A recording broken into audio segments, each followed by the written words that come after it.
Welcome back to 8482 Media. Today I'm going to quickly show you guys how to find and utilize the Blacklit focus effect. So initially what you're going to want to do is go up to Media, click and drag your clip to the timeline. Once you have it there, we're going to go up to Effects, Video Effects, scroll down to Lens, and then we'll be able to find Blacklit focus. Click it and drag it down to the timeline, to the beginning of the clip, and we're going to elongate it to fit the entirety of the clip. Now, with it being highlighted, we're going to go up to Special Effects, and we can mess with the blur, the soft light, and the speed. So let's take a look at it.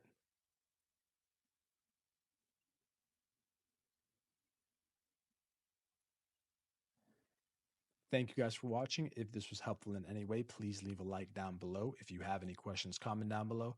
Thank you guys for watching and have a great day.